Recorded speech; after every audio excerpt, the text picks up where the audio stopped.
Hi, I'm Colleen O'Connell. Thanks for coming back. We're going to talk today, as promised, about the no-drill adapter. This no-drill adapter is exclusive to the rotator rod. There's no other rod that attaches to the wall permanently to hard surfaces without putting holes in them.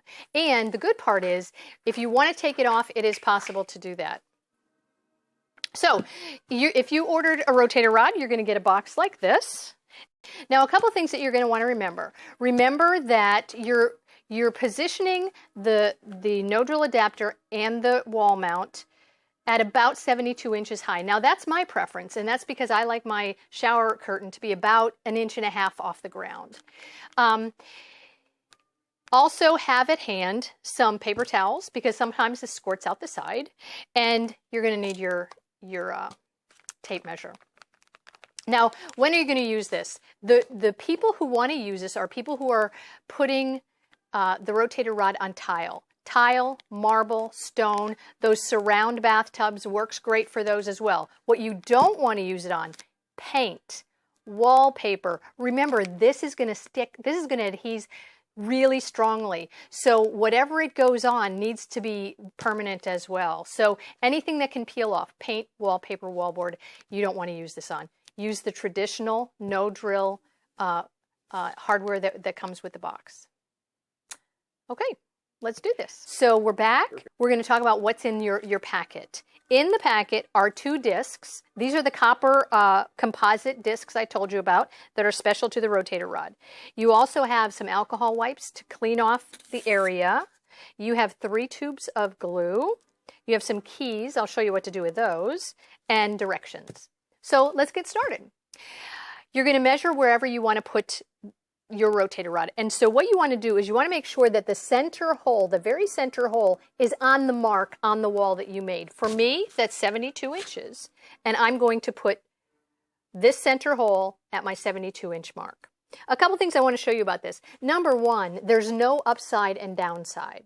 So you can put this on either way. And I know a lot of people have asked that question. So either way is fine. I'm going to tell you about these holes. This hole right here and this one over here, the biggest ones are for the glue. The ones down here, these two on the very far ends of the center are peep holes. And that's where the glue is going to show up when you put it in. And then these two that are right on top of and below the hole are what you're going to fasten the wall mount to. Okay. So the plate comes with adhesive so that you're not struggling. I'm going to take the center hole and put it on my 72-inch mark right there. And this is very nice adhesive. It's just going to keep it right there in place. I hope I got it straight. It's going to keep it right there in place. Next thing we're going to do is puncture the glue with the key, the tip of the key. We're going to puncture the glue. And then we're going to put the end of the glue in the key and we're going to turn it. Now I'm going to put the head of that glue packet in the hole that I showed you, the biggest hole. It fits perfectly, and I'm going to screw it in. I'm going to screw the glue pack so that the glue comes out. All the while, I'm going to keep my little eye on that peep hole. Okay, so just to see what happens, we're going to actually put one of these up on a glass surface. And Ron is going to be videoing this from inside so that we can see what happens when you actually put the glue on. Let's go. You guys stay here. Good girl. Okay, so I'm outside. This is the shop in Sarasota, Florida, by the way. And I'm going to go through the motions of just what we already talked about. First, I'm going to clean the surface with the alcohol pads that came with it. I'm just going to make sure that they're clean.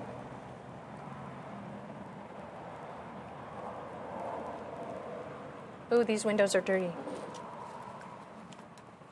And now I'm going to take one of the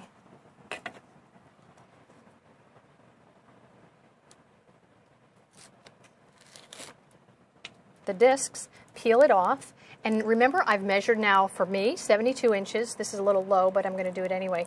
And I'm going to put my 72-inch mark right in the center of that. Okay, remember there's no upside down or right side up. This is perfect the way it is. These 2 holes are going to be for the glue. These 2 little holes are peep holes, and the remaining 2 are for the screws. Okay, so now I'm going to take my glue, I'm going to punch a little hole in it, and I'm going to put it, oops, I'm going to put the key in it, and I'm going to put it here. I'm going to hold it firmly, and this is just awkward at best, but I'm going to be putting the glue, and it should be coming out in the chamber. I'm hoping it's coming out in the chamber. Okay, and now I'm going to go, oh, I see the glue coming on the peephole right here, and I'm going to stop. As soon as I see that glue, I'm going to stop. It's 12 hours later, so it's cured and ready to go. This is rock solid. The last thing we're going to do is we're going to attach the wall mount and then snap the rod in place. We're home free now. So we're going to take this wall mount. The wall mount, make sure that the lip of the wall mount is toward the ceiling. This is upside down and it won't work. It just won't work. A couple of things. This center hole is only to secure the rod in place, and these two holes are for the screws that we're going to put in. Okay, so take your wall mount and it finds its own place. There's a very nice fit here. I'm going to take my screw and I'm going to put it in the bottom here. Again, the most important part is not to cinch this down. You're going to strip that copper composite, and it's not really hard, it's soft, so you don't want to do that. Just make it snug. Take your second screw and do the same thing. Okay, you've enjoyed your rotator rod for years now and you're moving, so you want to take it with you. How do you get this off? Very easy. You take a screwdriver. There are two ways. You can take a screwdriver, wedge it down in there, and I just take it and bang it, and then pop it off. Now, it's very likely if it's been on for some time, it'll come off in pieces, and that's just fine. The other thing you can do is take a wrench and grab those flat ends and twist it, and it'll come off too. It may fragment a bit. After that, there's going to be glue left on the surface, and you want to take something. I usually use, again, a screwdriver, the end of a screwdriver if I can, and then I take a nail polish remover, saturate some Kleenex, some paper towels, a rag, whatever, and hold it on there. Hold it on there until it absorbs into the glue and behind the glue, and then once again take your tool and kind of pick it off. It'll come off. It takes a little bit of elbow grease, but it does come off. I've taken it off plenty myself. Okay, I hope that was helpful. If you have any more questions, you can do several things. You can go to the website, rotatorrod.com. You can visit us on Facebook or our YouTube channel, or believe it or not, you can call us and a human will talk to you. That's it for me. See you soon. Enjoy your extra space.